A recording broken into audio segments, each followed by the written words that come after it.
കാസർഗോഡ് നഗരസഭയിൽ സ്ഥിരം സമിതി അധ്യക്ഷ പദവിക്കായി മുസ്ലിം ലീഗിൽ പോരുമുറുകുന്നു. വൈസ് ചെയർമാൻ പദവിയിൽ നിന്ന് തഴയപ്പെട്ട ഹമീദ് ബദരി ഉൾപ്പെടെ 7 നേതാക്കളാണ് സ്ഥിരം സമിതി അധ്യക്ഷ സ്ഥാനത്തിനായി രംഗത്തെത്തിയത്.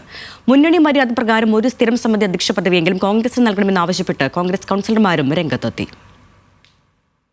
വികസന സമിതി അധ്യക്ഷൻ, പൊതുമരാമത്ത് സ്ഥിരം സമിതി അധ്യക്ഷൻ എന്നീ പദവികൾ ആവശ്യപ്പെട്ടാണ് മുസ്ലിം ലീഗിലെ മുതിർന്ന നേതാക്കളായ ഹമീദ് ബദീര, ജാഫർ കമാൽ, അമീർ പള്ളിയാൻ, ഹിറോസ് അഡ്കത്തുബൈൽ എന്നിവർ രംഗത്തെത്തിയത്.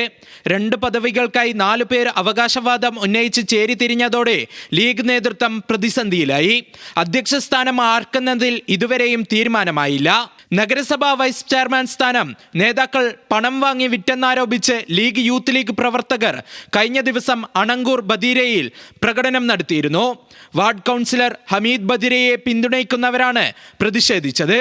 വൈസ് ചെയർമാൻ സ്ഥാനം എം അനീഫയ്ക്ക് കാശിന് വിറ്റെന്നായിരുന്നു ആരോപണം. പരസ്യ പ്രതിഷേധത്തിന് മുതിർന്ന ഹമീദിനെ സ്ഥിരം സമിതി അധ്യക്ഷനാക്കരുതെന്നാണ് ഒരു വിഭാഗത്തിന്റെ നിലപാട്. കടുത്ത നിലപാടുകൾ ഉണ്ടായാൽ നിയമസഭാ തെരഞ്ഞെടുപ്പിൽ ക്ഷീണമുണ്ടാകുമെന്ന് ഭയന്ന് ഒത്തുതീർപ്പിന് ഒരുങ്ങുകയാണ് നേതൃത്വം. വനിതാ സംവരണമായ ആരോഗ്യം, വിദ്യാഭ്യാസം, ക്ഷേമകാര്യ സമിതികളുടെ അധ്യക്ഷ സ്ഥാനത്തേക്ക് നൈമുനിസ, സമീന മുജീബ്, മെഹ്റുനിസ എന്നിവരാണ് മുസ്ലിം ലീഗിന്റെ പരിഗണനയിലുള്ളത്. എന്നാൽ NR വിദ്യശ്രീ, R രഞ്ജിഷ എന്നിവരെ പരിഗണിക്കണമെന്ന് കോൺഗ്രസ് ആവശ്യപ്പെട്ടിട്ടുണ്ട്.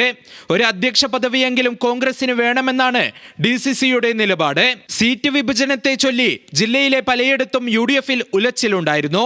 തെരഞ്ഞെടുപ്പ് വിജയത്തിന് ശേഷവും അതിന്റെ അലയൊലികൾ അടങ്ങിയിട്ടില്ലെന്നാണ് നിലവിലെ പ്രതിസന്ധി വ്യക്തമാക്കുന്നത്. ന്യൂസ് മലയാളം, കാസർഗോഡ്.